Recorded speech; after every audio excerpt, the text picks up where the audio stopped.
There is planned a reduction in basic income tax from 20 to 19p, but it wouldn't happen until next year. I would expect that to happen immediately under a Shapps leadership budget, so that people don't have to wait to have the money in their pocket. Thanks. Let's go straight to our first guest, the Transport Secretary, Grant Shapps. Good morning, Grant. Morning. Great to have you with us. As I say, an awful lot to talk about. Tell us, first of all, why you think you should be our next Prime Minister. Well, fundamentally, I think the best days for our country lie in the future, but we're not going to get there unless we have a plan. I think we need to have real competence in place. I think we need to have communication skills that, frankly, have been lacking in recent times because of all the complications and all the sounds off. And I think we need to know how to campaign. And that is, I suppose, in some ways, partly a message to my colleagues, because I will help them win their seats. And for the country, what I want to see is a place where barriers are reduced for people to achieve whatever the success they want, whatever their background. And that's the kind of country that I would want to run. Well, you're talking today about cutting personal tax for the most vulnerable and giving state support to firms with high levels of energy consumption. As we were hearing from Paul there, isn't the problem the state of the public finances? I mean, the OBR is already warning that debt is rising to unsustainable levels.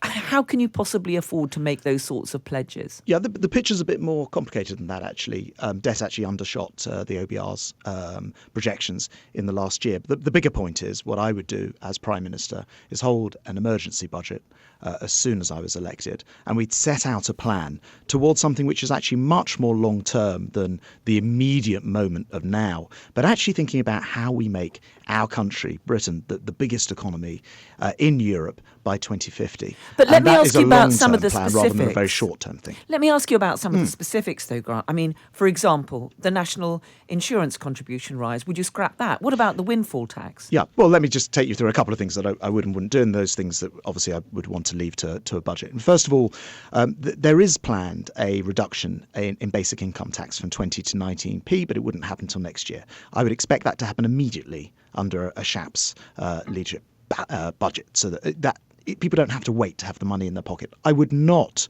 look to put up corporation tax on businesses. We need those businesses. They create the jobs in this country. They can create our prosperity. So I wouldn't do that either. I do, though, recognise that what we need to do is make sure that the budget can work, that in the end that we're reducing the size of the debt in this country. So what I don't plan to do in day one of this leadership contest is set out every single tax and what I would do with it. I do think it's right, and you ask about long-term social care. This country must fix that problem. Too many governments have fudged it over too long. And so I do want to see that happen as well. But the key to this is to reduce expenditure in order to make sure we can live within our means as well. Well, there are some interesting specifics there. Do you agree then with Jacob Rees-Mogg, who described Rishi as a much-lamented socialist chancellor? No, I don't. And look, I heard your introduction when you were talking about the leadership campaign. The one thing I will absolutely stick to is not getting into discussions about sort of my colleagues in a sort of any kind of derogatory way. We're very fortunate. We've got a great lineup of, I think, very talented individuals standing for the leadership. Each of them bring their own unique benefits to the position, and I wish everybody luck. How worried are you then that this contest, and we're seeing it already right across all of the papers, there is a phenomenal amount of briefing and counter-briefing and sniping and insults about various contenders from various of the different camps. It's clearly going to be a very fiercely fought campaign. Are you worried that it's simply going to inflict further damage on your party? No, actually, I've seen these campaigns done really well in the past. I remember when David Cameron and I seconded his leadership, actually, and he was battling out at the time with a number of candidates and eventually with David Davis.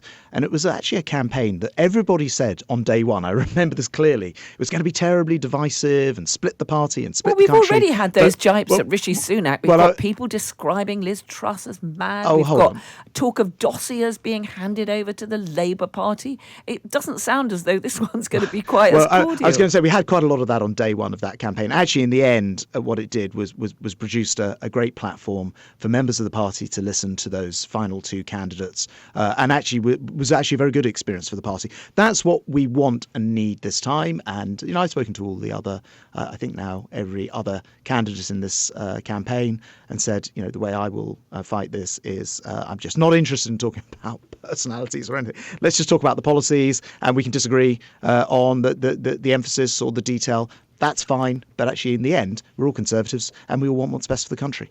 So is that a pledge not to brief or snipe absolutely. at your rivals? Yeah, absolutely. And I just think that what people want to hear is what we would do. What would Prime Minister Shapps do in number 10? How would I take this country forward? How would I make us better than the sum of our parts? That is the question that people want to ask of me, and I know other candidates as well. Let me ask you why you remained in Boris Johnson's cabinet to the end. We saw those very high-profile resignations from Rishi Sunak, Sajid Javid, and then a flood of resignations. And there was this very febrile period when the Prime Minister was refusing to go.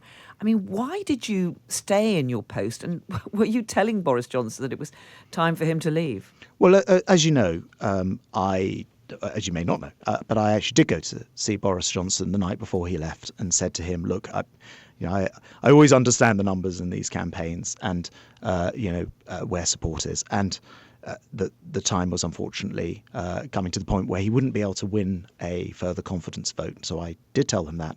He reflected on it, and the next morning he stood down. Why didn't I resign? I believe in public service. I think that this country has to have secretaries of state in place for legal responsibility of being able to assist, of just dispense government. So you can never have, even in an election, even a general election, secretaries of state stay in place. So there is a responsibility. We have rail strikes on. We have issues at airports, many other things, which I don't think it's right just to walk away from. So I just focused relentlessly on the job over a considerable period of time, and I think actually the evidence has been in the competency with which I've tried to, and I think have run that department. Not a department at Transport that has always been easy for secretaries of state. One of our listeners has got in touch on Twitter to say this is the man who went out day after day to defend the indefensible. Did you sometimes feel that you were being sent out to defend policies, ideas or behaviour that was indefensible? Look, when you join a government, you join collective responsibility and you decide on the priorities, the manifesto and the rest of it internally. But collective responsibility means that you go out and you represent that point of view. I would expect the same from anybody in a future Shapps government. That is simply the position in our constitution. Is it the case that I was very uncomfortable with the pictures out of Partygate? Absolutely. And I said as much at the time, and not least because I couldn't see my dad, who was in hospital for some 4 months, and we thought we'd lost him. And so I felt it very intensely and very personally. But I also recognised that Boris Johnson's somebody who got us out of that nightmare of years of Brexit round and round in circles. He got us to be the first country in the world to be vaccinated, or in Europe to be vaccinated.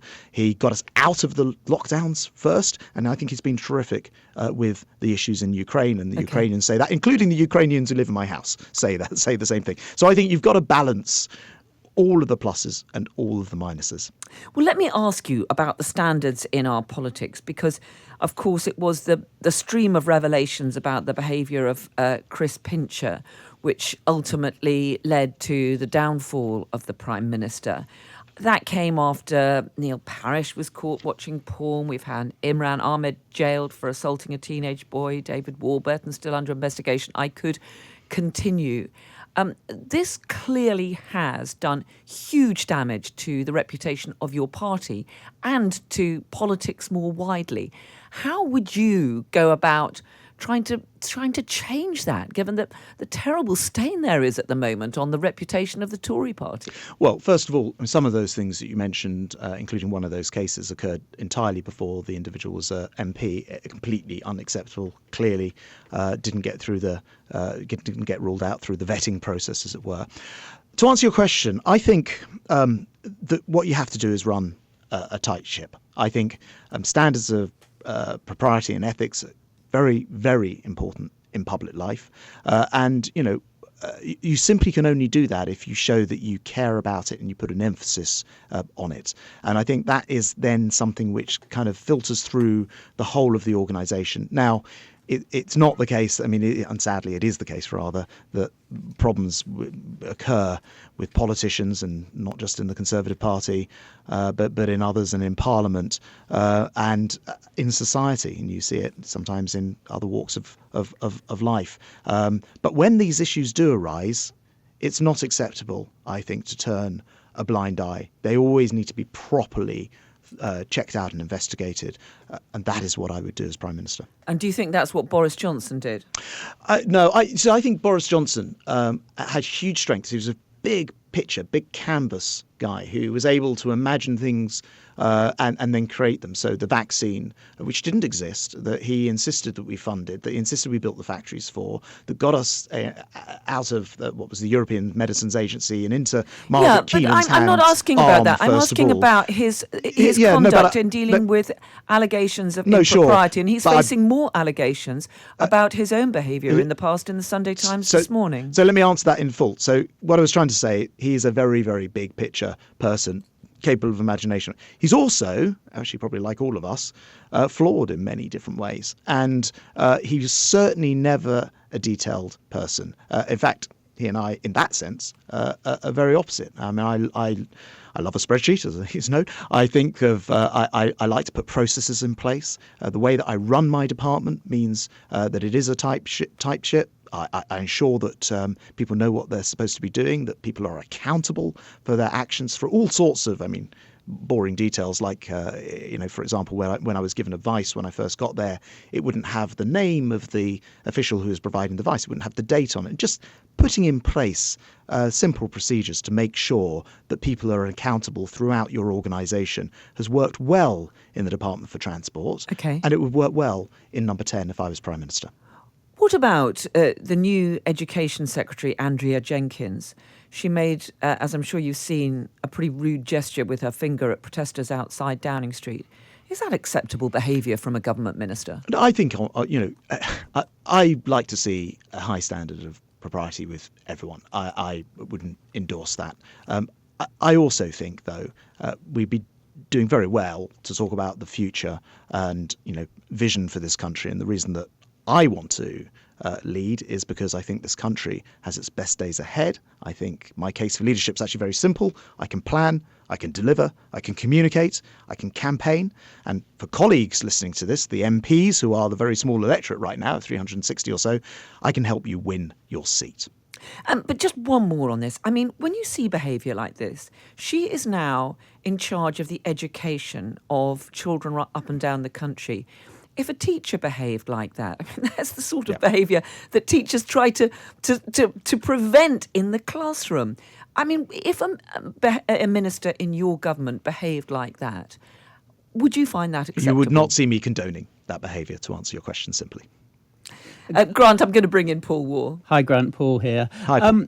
Now, as Prime Minister, can you ever envisage putting the UK under lockdown again, if your scientific advisors strongly advise that? Or would you say, look, the economy has to be balanced against that, and actually you'd rule out categorically putting Britain back into a lockdown? I would definitely seek to avoid lockdowns. And the reason I say that is I think on balance, as we've started to get some perspective on this coronavirus, we've seen that if you can do other things faster, we don't have to start from a standing start potentially with things like vaccines in the future, then that can actually be a lot more effective.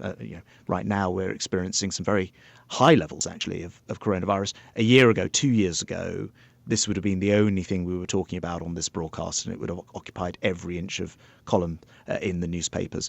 Right now, we just get on with our lives. It shows that we can do that. So, no, I don't envisage us going back there, Paul. You don't envisage it, but would you rule it out categorically, ever going back into lockdown? Is that too far? I don't have that kind of magic sort of vision into the future that would be able to tell me exactly how. But I just can't see the circumstances. And I sat through many, probably hundreds of meetings with the likes of Chris Whitty and Sir Patrick Vallance discussing these things. I was one of the key individuals at what became quite a well-known cabinet meeting. I think it was at the end of December last year, where there was a move, I think, to extend or push for further lockdowns. And I looked at the data and now had 2 years of experience of looking at data. And I took in data from around the world, South Africa at that point, because it was about Omicron.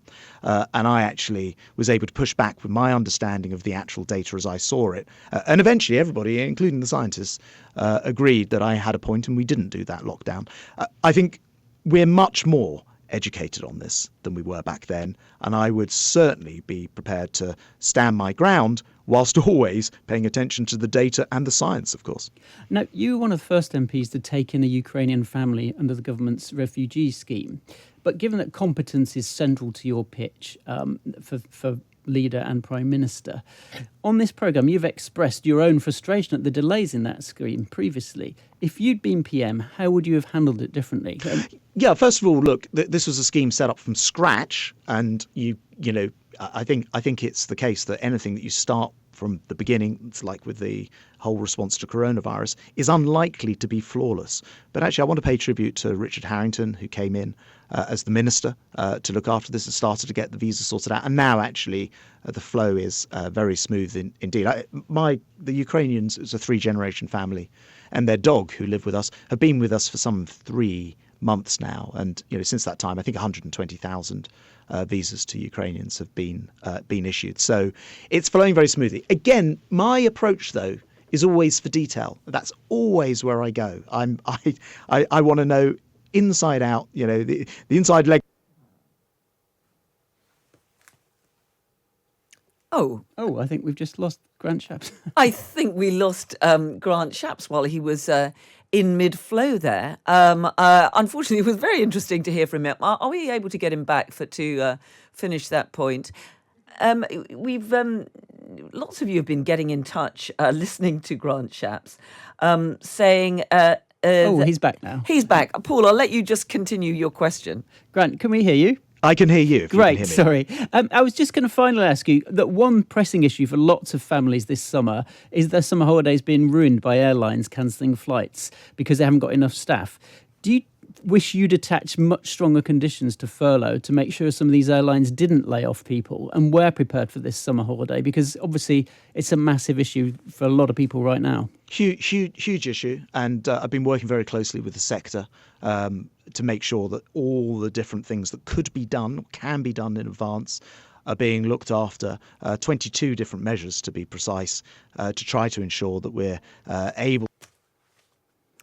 And we've lost Grant again. What a shame. Oh, he's back again. I'm so sorry. This system I'll let you just in quickly the finish that studios here answer. seems to be failing. But I think if I can finish off there, if you can still hear me, can you?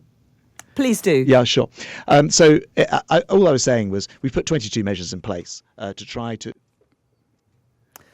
Well, Grant Shapps has put in place 22 measures to try to rescue your summer holiday, and we'll make sure that we get him back onto Times Radio in the near future to talk in more detail about all of that. But it was great to hear from Grant Shapps, one of 9 contenders to be our next Prime Minister.